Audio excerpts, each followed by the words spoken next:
start the Water and Regulations Committee meeting. The public notice was published in the York News Times. Open Meetings Act is posted in the back of the room by the door. All cell phones should be silenced during the meeting. Anyone may comment on any matter that is not on this agenda. However, no committee action will be taken until the following committee meeting, according to the Nebraska's Open Meeting Act. Please hold comments on any listed items until it is considered. Do we have anyone that wants to speak from the public?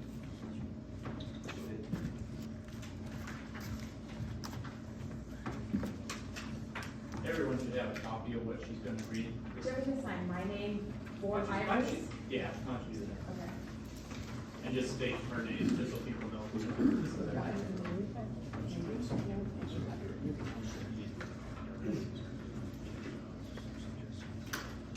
Okay, I am Tina Oswald and I am speaking tonight for Iris Bergen. She talked to us just briefly in the parking lot. She broke her foot possibly and was not able to make it inside this evening. You do have a copy of what I'm going to be reading, so you can follow along or just listen. These are her words.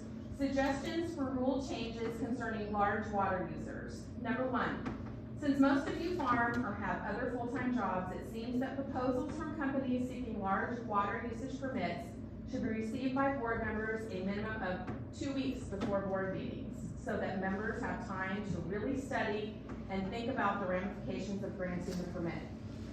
Number 2, Teresa Oddie had a great idea at the May 7th meeting.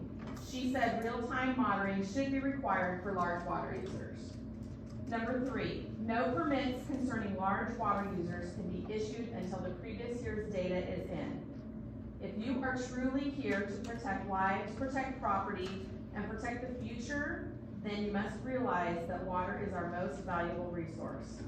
When the water is gone, life as we know it in central Nebraska is gone.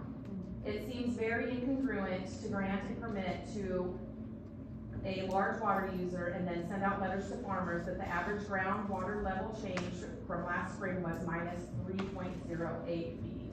And we are now 3.6 feet from the application trigger. Number 4, lastly, if farmers are put under allocation, industry should be as well. At both the water meeting and the board meeting last month, there was much concern over what would happen in the office if people heard the word moratorium.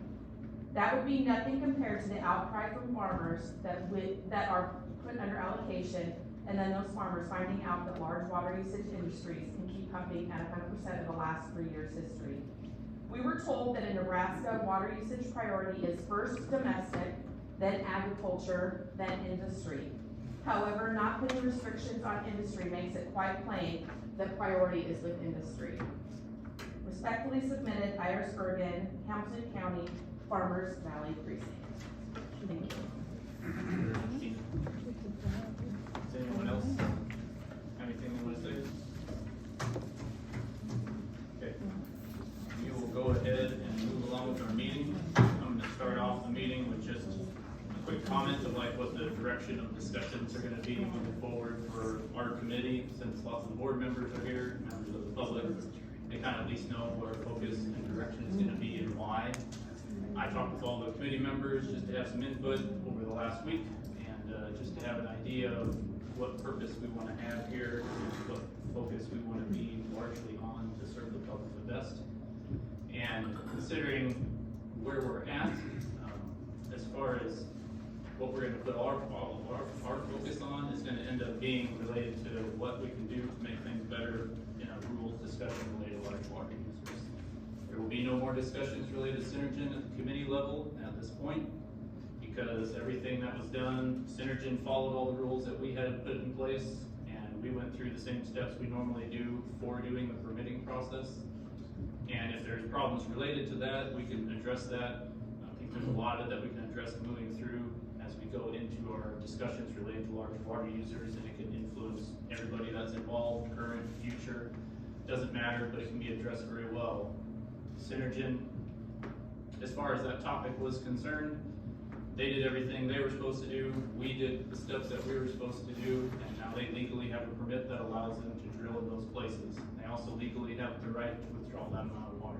So We're no longer gonna direct any attention that direction and try and move all of it moving forward, because I think the best service we can do to the community at this point is be able to address those rules and just kind of focus on what this board can do to protect people around those areas. And if there's parts in our process that we would like to be more thorough or be able to go over more directly, that we can do that. I'm just making that as a statement. We're not taking any conversation on it. It's just so that everybody knows the direction the committee's gonna take moving forward. Okay, our first topic is gonna be a water transfer for Auto Land Incorporated and line audit. Okay, we received a request for a water transfer. The map is there in your packet. It's going to be moving from the south track that's outlined in red up to the yellow outline track above there. It meets all of our rules and regulations regarding transfers in the district.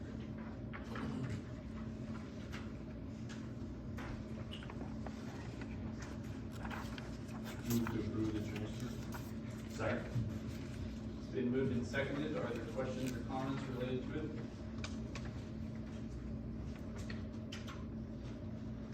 Roll call. Ohadi, Yes. Dickinson, Yes. Gross, Yes. Miller, Yes. Peterson, Yes. Staley, Yes. Yates, Yes. Seaver. Yes. Motion carries. Okay, next item is large water user moratorium discussion. This is mostly on the agenda just because it was passed back down from the board, and mostly under the idea that it just kind of be held here unless there is some concern or if someone has something to bring up, does someone have anything related to that discussion that they want to talk about at this time.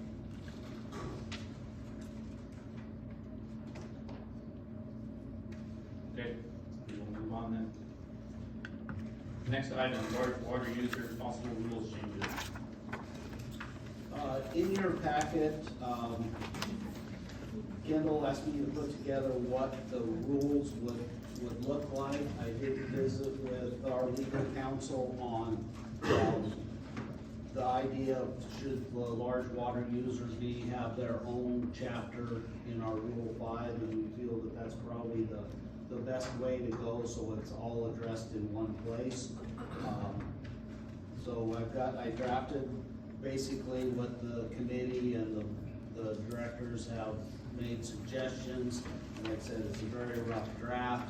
Off to the side here, you'll see Don's comments. I sent them to him, so there'll be some adjusting in that we'll need to do to them accordingly. So with that, and also we've got a copy of what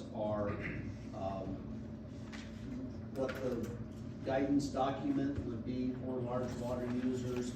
The last page of that, there's a lot of that's highlighted in yellow.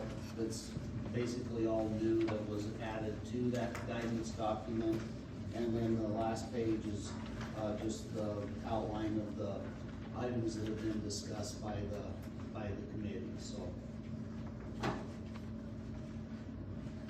gonna give everybody just a few minutes just to look over it. I think for discussion's sake, we'll maybe just go through a few of these kind of in order. Because essentially, Terry just put all of the ideas we've been discussing into just a rule, essentially. And so it's like now set up to just be picked apart. So we can add to it, subtract it. If you want to change wording, or if there's things that you think are more important or less important, or however we want to do it, it's essentially like you said, this is a very rough copy. So it's just so it's at least all put together in like a rule form, so you had an idea what it would all look like. And then we can kind of just adjust as we go through our meetings monthly, add to it, take stuff out where it needs necessary.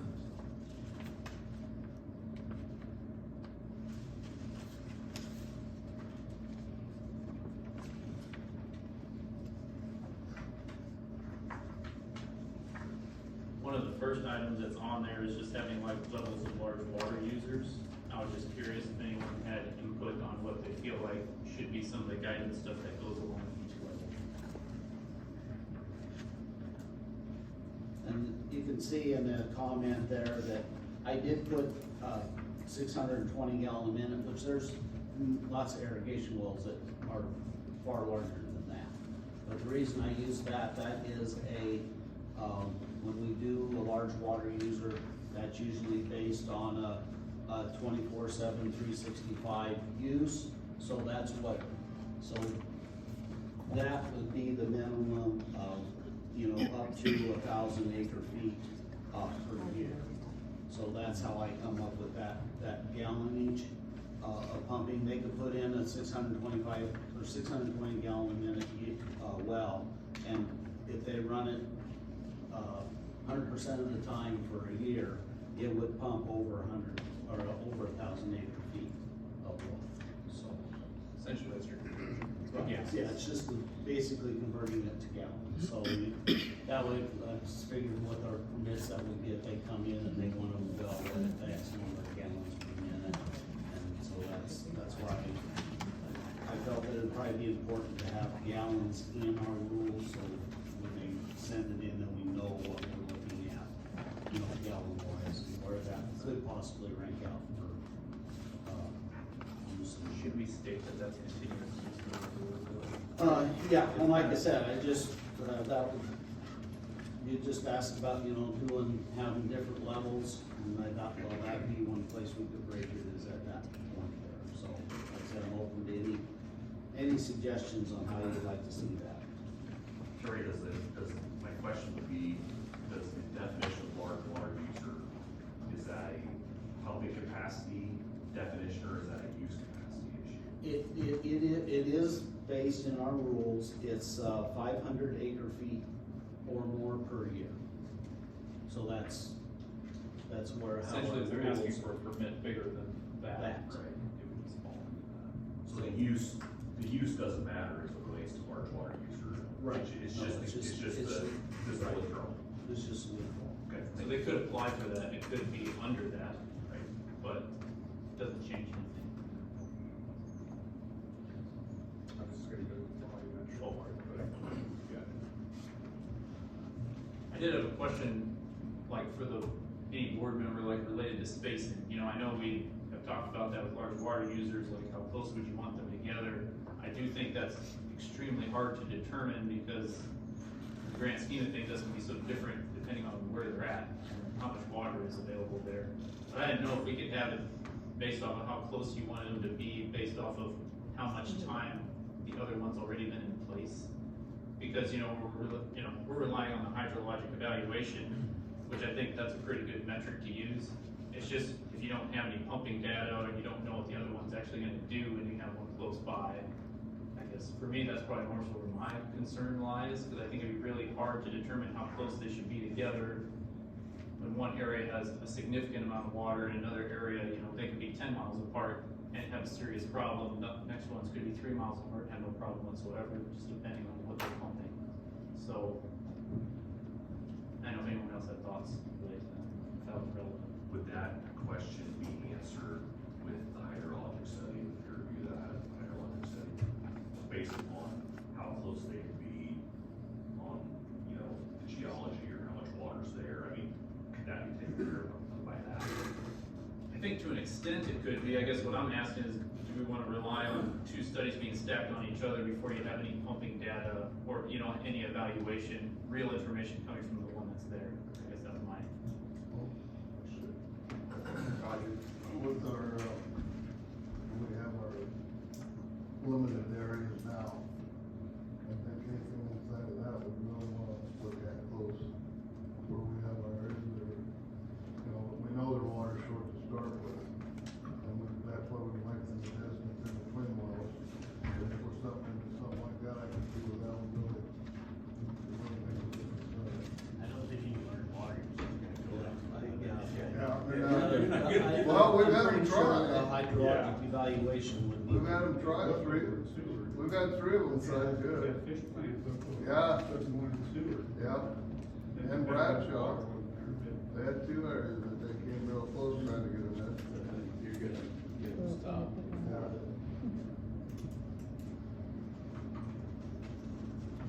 Essentially, starting off this discussion, I'm just trying to either see if there's things that we're gonna gravitate to and move forward and make better, or if it just needs to be eliminated, and it doesn't matter. I'm fine either way, just need to start somewhere, so. So I guess, do we see a value in having different levels of large water users? Or does it really matter, does it really come really end up being based on the hydrologic study that we do and how?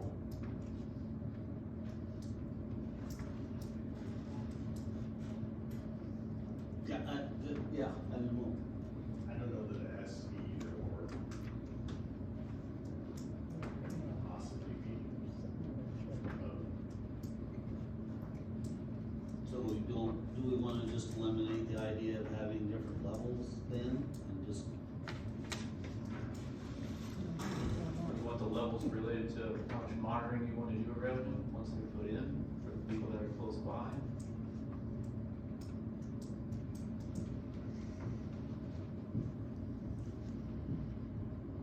maybe instead of having it on, maybe the level should address the monitoring of it, not necessarily, where they fit within the scheme of things. Because, 620 gallon minute in some areas may require more monitoring than, 1,000 gallon one in another area. Might have greater impact. Right, yeah. Even though it's more. I guess I like that idea, Terry, as far as, raising the level of monitoring based upon how close the two or three, or however many large water users may be together, maybe, instead of, just saying that, setting levels as far as how much gallons you can pump based upon anything, because that's, if you look at any of the maps along the diversity that we have as a district here, as far as water availability,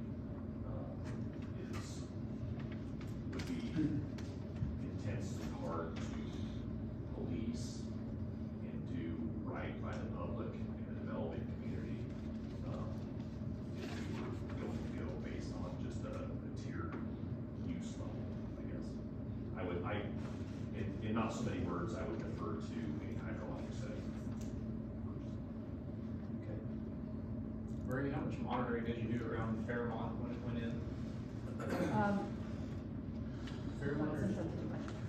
When Fairmont went in, there was concern about the drawdown in that area because they have kind of a perched water. We measured every well within a 3-mile radius that we could get access into and easily get a water level measurement. And we still do measure a number of those wells, but some of them, it was getting where tapes were getting hung up and stuff, and so we dropped them out. Or the well owner politely said, hey, please, don't come in my field. But I think we still measure at least 7 or 8 wells within that 3-mile radius of Flint Hills. So you measured every well you could get a hold of in that? Yeah, and that we could open the port and drop a tape down safely. Any idea how many that was? We tried on like 20, oh dang, that's been a while. It was over 20 wells initially. We couldn't gain access in all of them. But like I said, we're still measuring at least 7 of the wells within that 3-mile area of Flint Hills. Do we do any monitoring in Geneva? No, we don't. There wasn't really, you guys at that time, for that large water user, didn't really have concerns.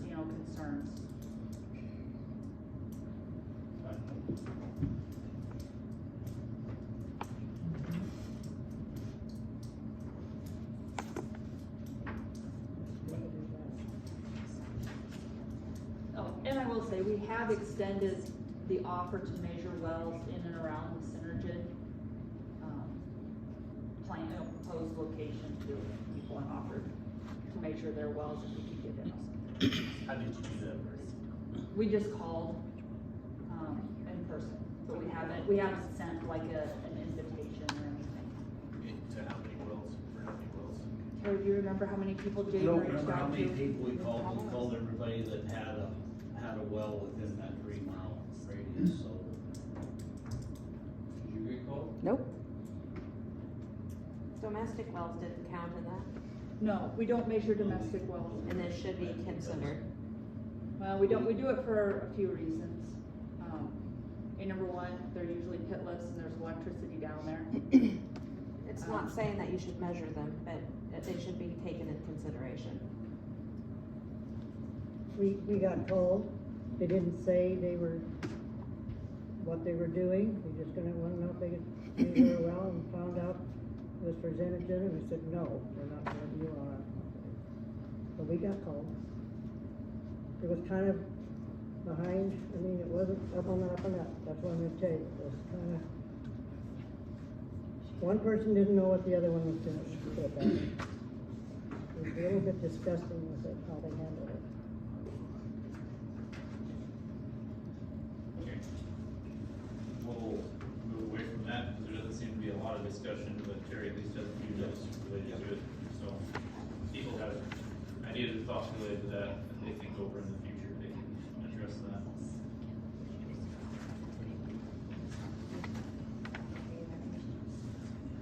We had some discussion about the increasing in the fee that statutorily had set. The fee for the well, that's statutorily set. Or this, through the full spacing? No, No. the fee for Oh, the the fee, permit. I'm sorry. Yeah, that is, it's, I believe, $50. Yeah, that's set special permit. Yeah. There is an exception for late permits, which I think is up to $250, but you only have the authority given to you by the legislature, so.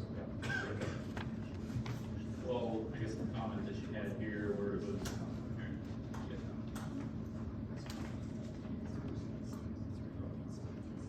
That's for the, peer review. Yes. Just don't. So there's no express statutory authority for that, but the way some entities have looked at that was to say, we are gonna require a peer reviewed study, and we're gonna require that it be done by someone we select.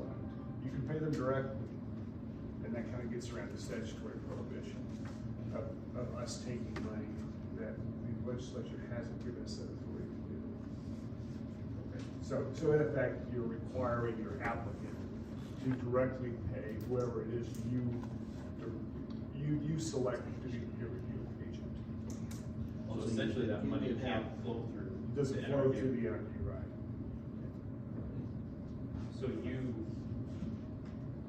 So I suppose when they do the peer review, they pay Wilson directly too. Like they would pay Correct. the people who did the modeling directly too. It doesn't go to us. But the report would go to you. Yes. Yeah. Okay, so this would have to be handled in that same way. Correct. They would just pay whoever did the peer review. That's correct.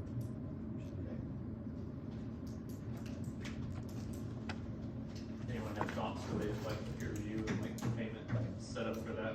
The peer review, like if the entity is paying the actual peer reviewers, does that still give us jurisdiction to select who that? Well, we would make that requirement in the rule. And we can do that? That's, yeah, I think so. So if the entity's paying for it,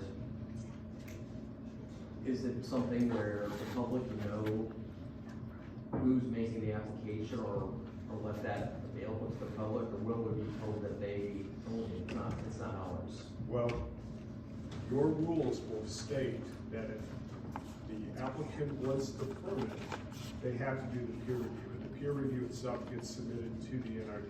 At that point, it becomes a public document.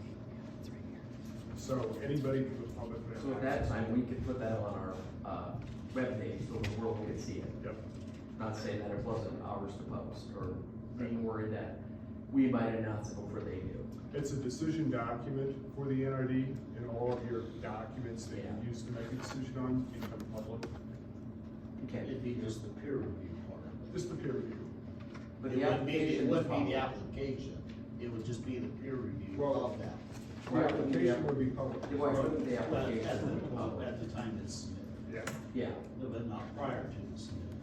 No, I mean, every private entity can retain their documents as long as they want. Once they submit it to the NRD for consideration, it becomes public. So once they submit an application, they submit an application, when we do the peer review, that is now public information. Correct. If we hide it, we're breaking the law, probably. That's right. Okay. Gary, did you remind me, what did the peer review, what did the peer review for this project for us? Where was it? We actually, I think I can just about tell you here back in our. It's in your son. Yeah. Yeah, it was, right at 11,000. I guess the basis of that question is, I mean, haven't been inundated by large water use permit applications in the last number of years, and so I guess I'm not saying that I don't have enough, information right now to take a position on it, but would it be prudent for us to say that we would take the cost of the peer review just in order to maybe smooth over some of the optics of the applicant who may pay for the peer review? Just so if there's concerned citizens, there wouldn't be the argument that, the applicant could pay for the peer review and then try to influence anything, I guess. Right. Just as a conversation point, I guess. And that argument has been made elsewhere too. And some NRDs have, taken a different approach on that and simply said that they will pick up the cost of any peer review or any further analysis that they believe needs to be done. Just to make sure that there's that arm's length distance between the applicant and the decision makers. And that's basically how ours are right now. Right. That's the way we have it. The only time we request any funds from them is if they provide us a hydrologic study. We have it peer reviewed and the reviewer says, this is junk. They need to do this all over again. Then that's what we have in our rules currently, that if we have to do that over again, then we require them to put some money in towards that. So that's where our rules are right now on it. In some ways, like the rules, the way they're set up now, I do kind of see it as a little bit of checks and balances for us in the sense that we have the relationship with the peer review. Technically, they have it, yes. They would have the relationship with like who the modeler is to an extent, because they can choose whoever they want in the grand scheme of things. But I don't know, in some ways I do see some relevance to it. Like it is a bill that we pay with tax dollars. At the same time, you're trying to look out for those people too. Right.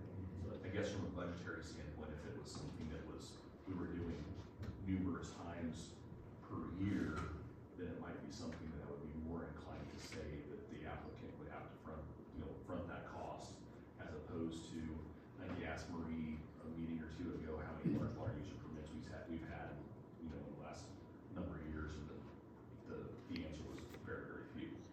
And so, I guess I don't want to, I'm not a massive fan of having, budget items that don't ever get spent from a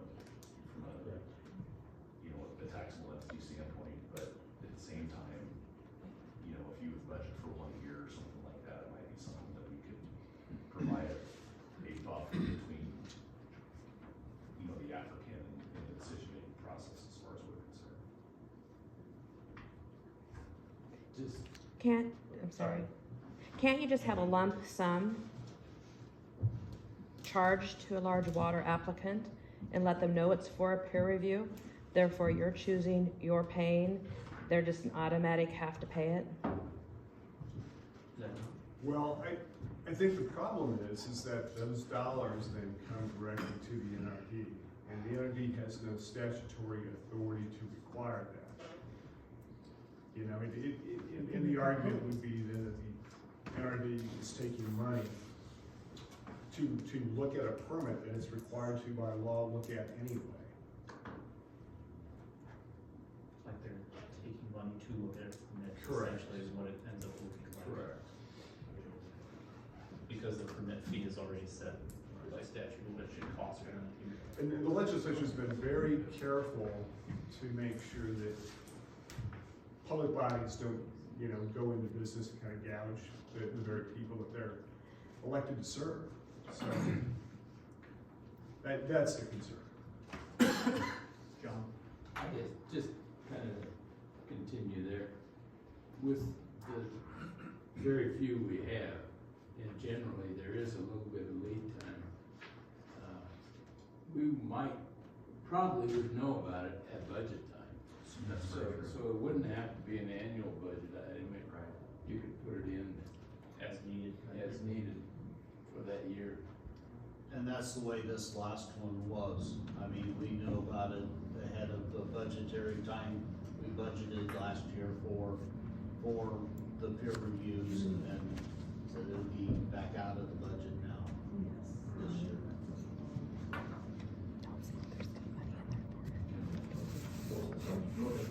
So instead of having a peer review and spacing, maybe we should have two different hydraulic studies from different firms.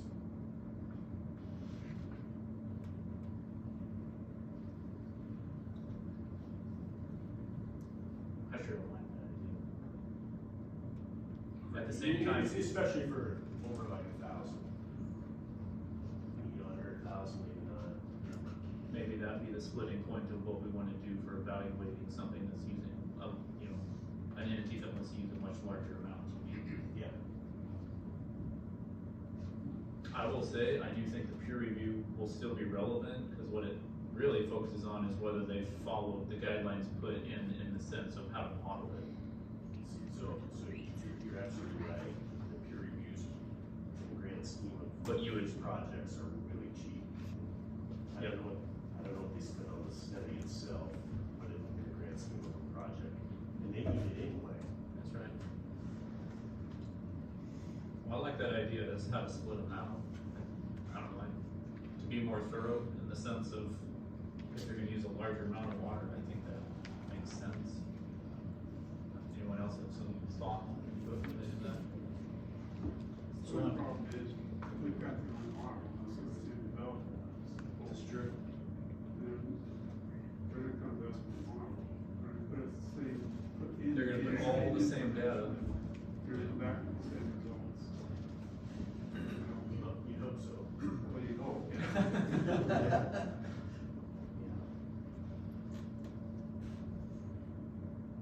And yet two different modelers can also go through a different way of how they wanna calibrate it and stuff too, and do their sensitivity tests, so. I don't know, when you listen to the peer review, it seemed like there were lots of things they still could have changed with all the same information if they chose to. You know, they followed the guidelines as they were put out.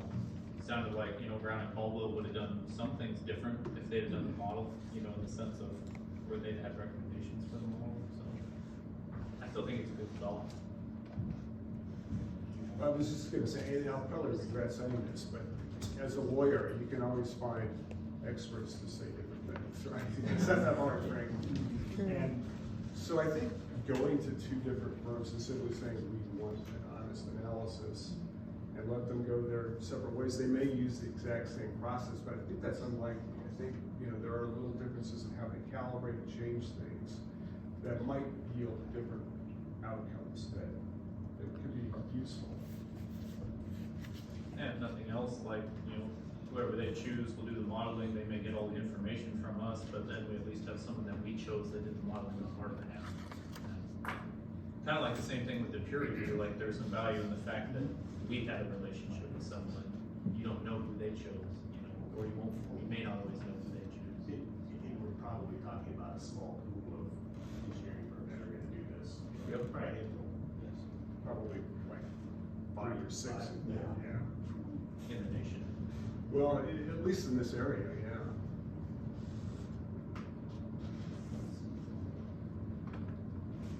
Okay, well, related to the cost for like the peer review and like that suggestion as far as what levels could be represented, I think we'll just kind of move down the line, maybe find one more thing that we can discuss related to it. Or if there's something that, I don't know if anyone wants to thought of anything new that they would like added to it, they would use this time for that too. We look for one more discussion item on this topic, and we'll move forward. I know you wanna talk about how we're gonna allocate water to a project that's under construction here in Concord. I think in the past it's been, at the last meeting, Roddy, did you bring up the Yeah, we talked about it, percentage? if there's no historic withdrawal. Yeah, if the large water user doesn't have a historic withdrawal recorded when we go into allocation, then they would be essentially allocated to a percentage of their total permit. And I think what we discussed maybe is how to come up with that percentage. Maybe calculating that from other large water users in our district and what they've used historically compared to their initial permit. I don't even know what that number would be, or if we ran that or not, but, it might be a start to come up with a Yeah, percentage. it would be the only struggle I could see with that would be comparing apples to apples. Yeah. You know, we can't compare a plant that, an ethanol plant to some other type of plant that doesn't have anything to do with ethanol production. Could be two totally different. So, yeah, so we try and look at, so we would, comparing as close as possible, but, Could we tie it, if we go in that allocation period, sometimes we would look at what, the average allocation reduction is on a farm is. Like if somebody's pumping 12 inches and it goes to 10 or whatever, and use that same percentage off of their permit. You wanna use it on like I mean, people, you wanna address it to yeah. like the people, the farmers in that area, or the whole area and what they Well, want? I'm just, it'd probably have to be within, say, 20-mile radius or whatever, because, we're so diverse in rainfall, but if something like that would give you an idea, to tie it to something that in the area. You wanna use that as like, almost like a 3-year Yeah. average kind of, they don't have a 3-year backup, but kind of use a radius of what farms have used in that area over the past 3 years. And kind of look at it a little careful to see, if it needs to be a 10-mile radius or a 15-mile radius or whatever, but if you got the same hydrology in the same area, you're getting that. We all know rainfall varies from mile to mile, but certain areas seem to get a lot more than others, and if that area is getting reduced by, say, 8%, then that's what the plant is reduced by. Or, whatever, it'd be 3% or whatever it's figured up to. I mean, I still got to do a little figuring on how to come up with it. But I think if you did like a 10 or 15 mile radius, that would give you a pretty good idea of what you're running into in that area. John, you look like you have a comment. I don't know what it is. Swallowing this thinking, but where's your baseline? What's a percentage of what they've used? So, yeah, well, okay, so What's the use in relationship to the allocation?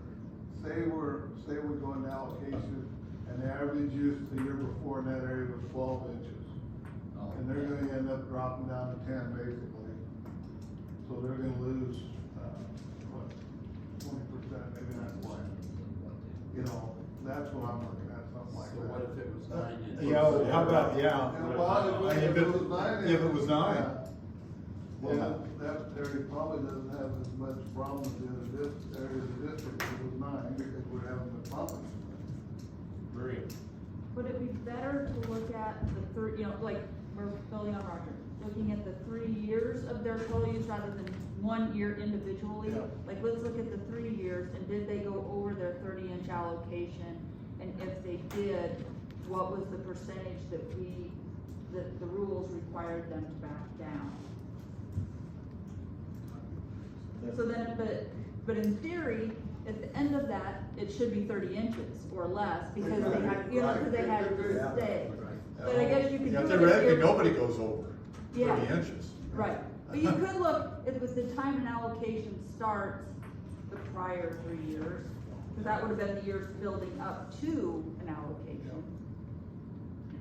You're talking about Ag use. all current users, all current industrial users. No, I thought- no, no, irrigation users. No, you're basing it off of irrigation users. Yes, in the geographic area of For the the proposed, industrial, of the proposed. of where the proposed industry would go, you would look at that 10 or 20 miles.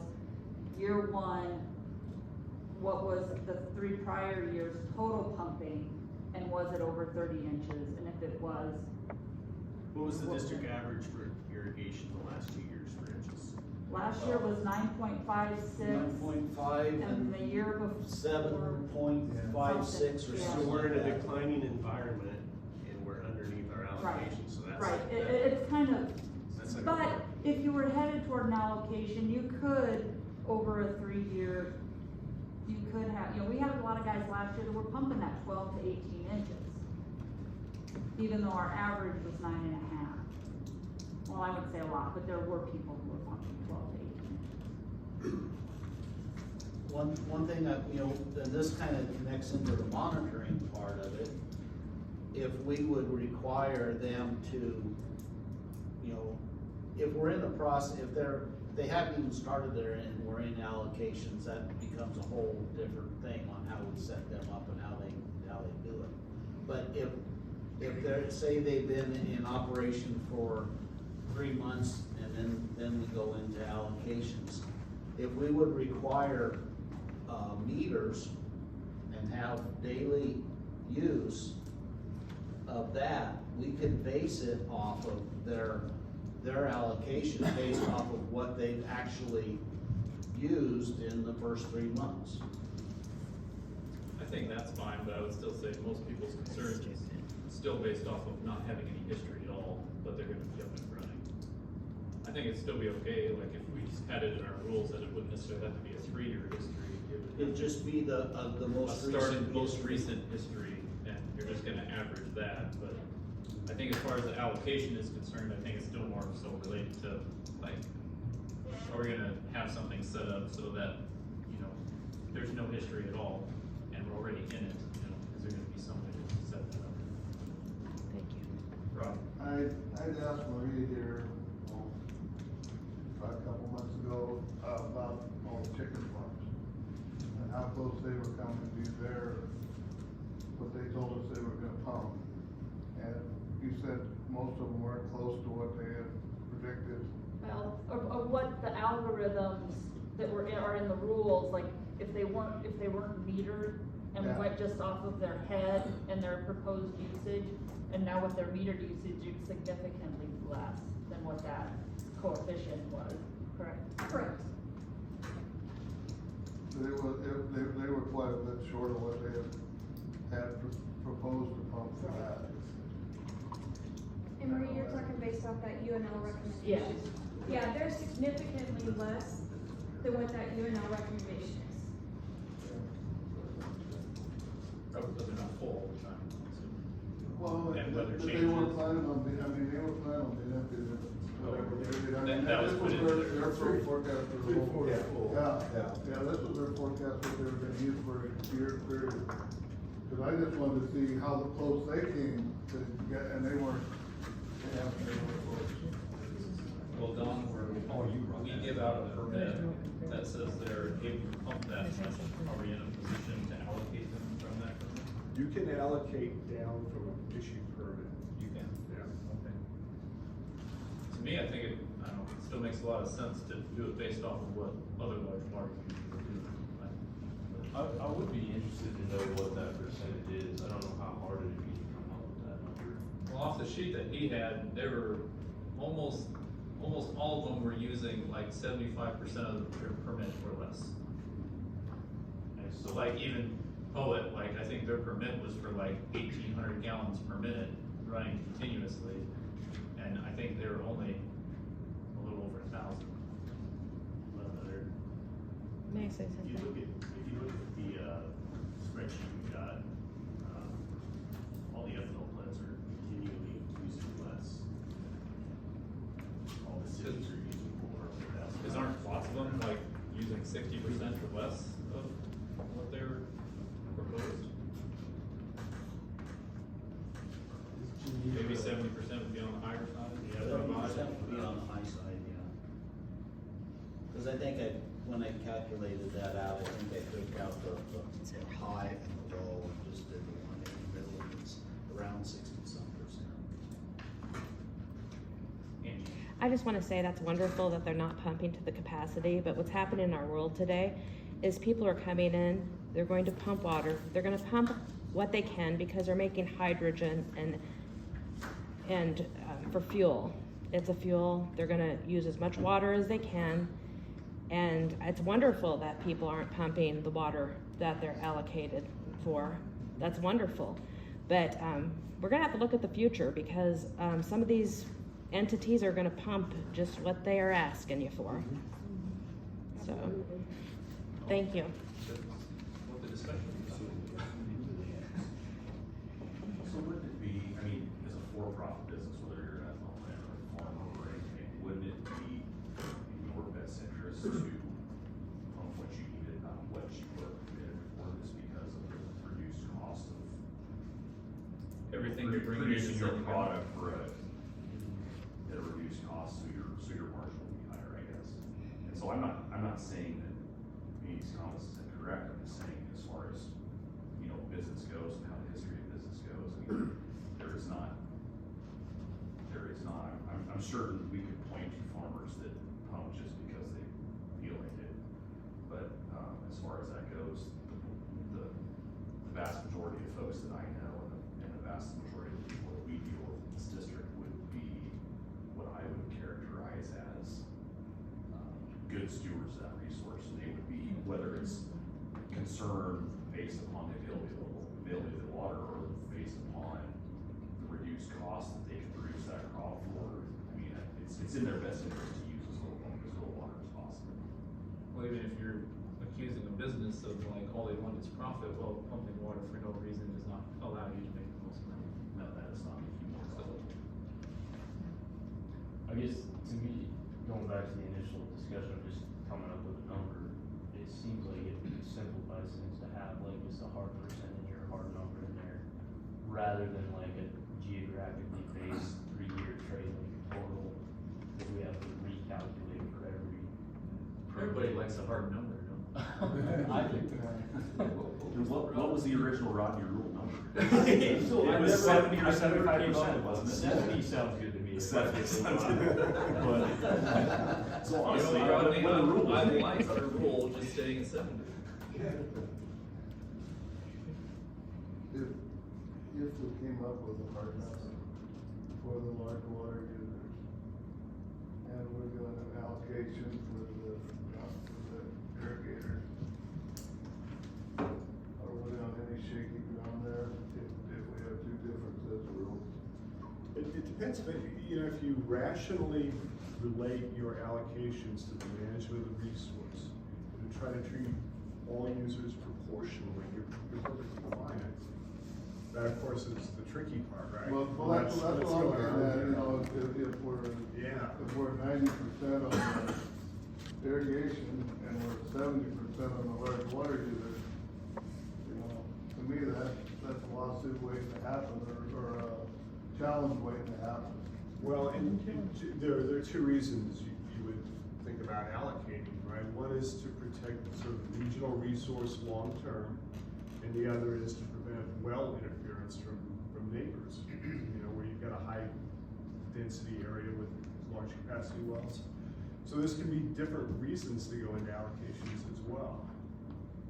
You can't treat them differently, you know, if you've got one well that pumps a lot, it can cause a lot more harm, that's a well you can treat differently, based on a variety of factors.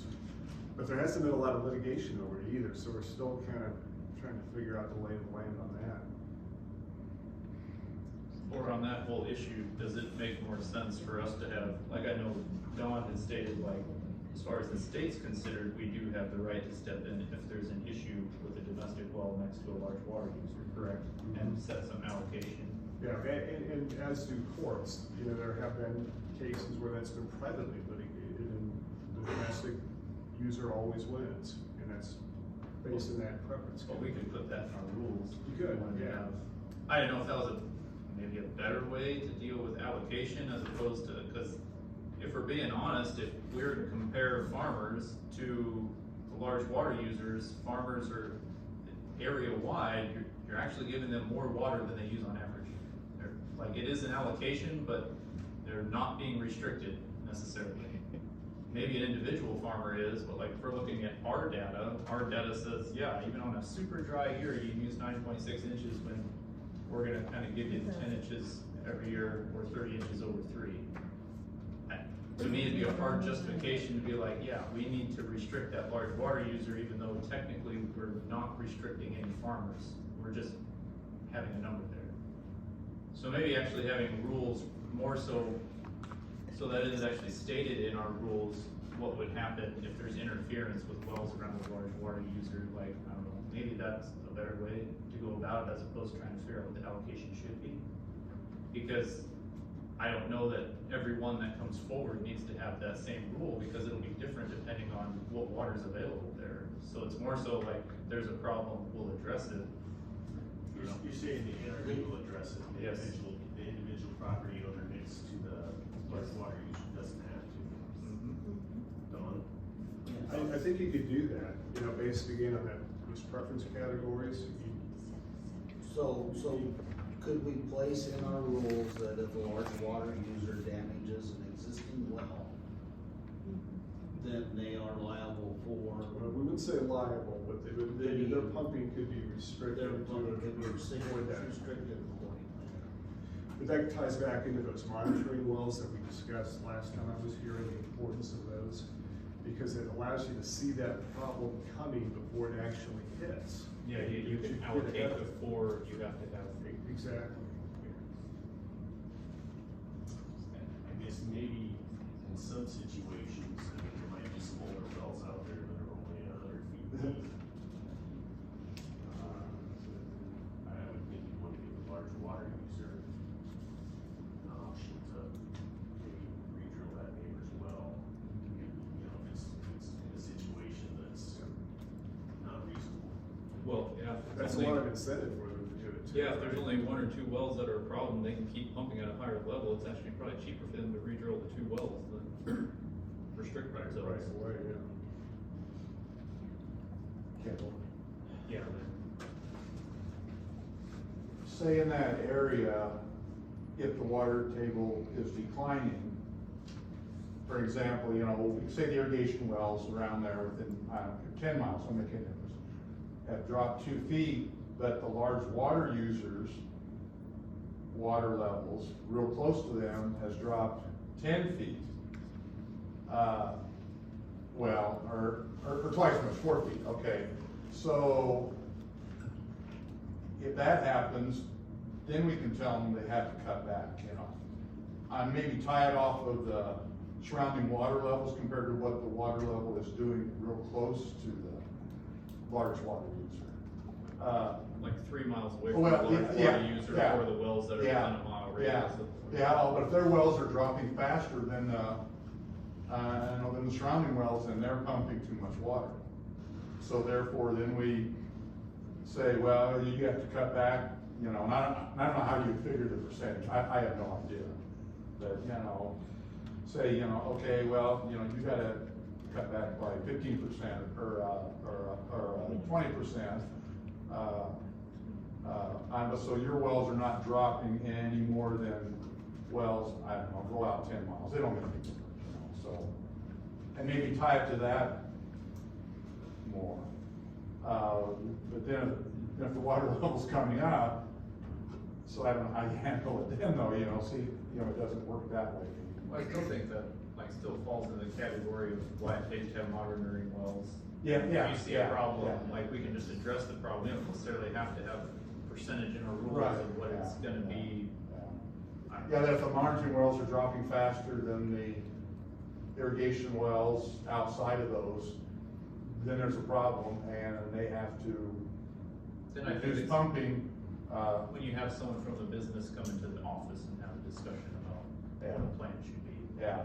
Would not be the way to do that. yeah, or, And you might have situations, and I've seen this happen, where a large water user goes after the surrounding well owners and says, look, we'll write you a check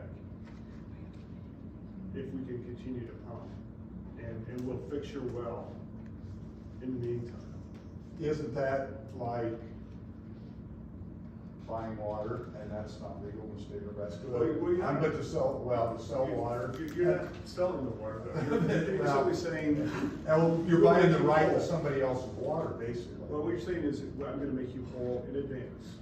Make sure that whatever harm you feel, I'm gonna take care of that. So I can continue to pump, because it's worth more to me than it will be for me to write the check to you. But I think it's Still feels like the buying water. yeah, I think it's the NRD's duty though, but to not let anybody over pump like that, you know, I mean, that's telling them, okay, go ahead, you can just pump what you want to, you know, and just compensate that, you know, that isn't, I don't know that I'm that's just right telling you either. that you'll see that happen, and it has happened all over Nebraska, where people will go out and make those arrangements. Oh, so it does happen in Nebraska? Yeah, it does. Oh, I heard in Texas and Oklahoma, they got different water laws down there, you know. Talk about some ditch irrigators. Yeah, well. Reveal no names. Well, I mean, that's just a thought, you know, maybe doing it by monitoring water levels, you know.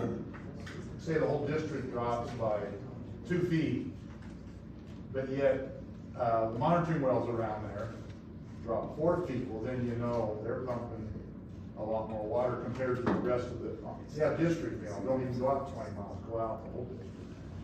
Just a thought. So, we're for devil's advocate to that. The modeling shows it's gonna drop more than it's gonna come. Yeah. So how do you say if it goes more than our model shows it should have, or? Go ahead. Mr. Mason. We're all listening. Are you gonna put a number? Yeah. Is it 1 foot, 10 foot? Yeah. Is it a percentage? Is a percentage of the aquifer thickness? What is that number? Yeah. I mean, if the model says over 20 years it's gonna drop 10 feet, so then it's a half a foot a year. You got 10 miles away, it may not change at all, but. Good point. Well. Great Don, quick question on that, my thought though, would it be within our statutory authority, or if we put a rule, we could be a quote unquote an appellate body, so if there's a large water user drawdown that causes harm to a neighboring well, and that large water user refuses to make that well owner whole, could we put it in our rules that they could come to us and we could decide to force that large water user to make that? Right, provided again, there are different preference categories, I think that makes it pretty easy for the NRD to assert that kind of authority. If they're the same preference category, so you've got 2 large water users and one says the other guy's drinking, that gets a little tougher. Sure. Preference rise if it's domestic or irrigation, that'd be easy for us to enforce from our side. I think that's a great idea. I mean, most people back in the room are worried about their wells going dry. They don't wanna have to face some constant legal battle against somebody who regardless of Doug? Well, we've talked about irrigation on and how it's going to reduce it. The first thing it's going to have to react to is the domestic wells. They aren't guaranteed, and they're a lot shower. And how in the world are you gonna, they're gonna have to compensate all the domestic wells. Somehow, within that 10, 12 mile radius. They're gonna code it. And the first thing's gonna go is domestic well. So, we have got to write something in this that protects, domestic wells too. We're talking about all wells. We're not just talking about irrigation wells. It's the idea of any domestic or irrigation well that's in that area that gets impacted by the large water user, that we would be the in-between. And That's kind of my what- concern, my question was our ability to hear those arguments and make a decision based upon our rules to make sure that people were taken care of if there's damage. If we do it strictly on the basis of preference, though, keep in mind that that would open up irrigation wells to the same claims by domestic users too. And I don't know if you've ever had those here. I mean, they are exceedingly rare. I mean, surprisingly, you get very few well interference claims anywhere in the state, but. They do happen. Some, you know, whether they, you know, they've looked at them and then determined that it was another issue, so. But I guess. It could be any well, that we could end up with any type of, any place in the district. At least they'd be able to come here. They will come here Right. and have a place to start, and I think a lot of people would like that. If someone No from matter sewer, what. if someone from sewer comes to ask us for damages based upon a user in Aurora, then we could sit here and say, you know, we would definitely. We will do damages. Right. Have we not had that problem in the Dwight area? Where an irrigation well affected the Municipal well. municipal wells? Yeah, we did. Dwight went out and actually went out of town to find water for municipal. Did that actually happen, or there was just a concern about it? No, that actually happened. Yeah. Yeah, it actually happened. Like 100-foot drop. Good, It and might be thinking of it differently.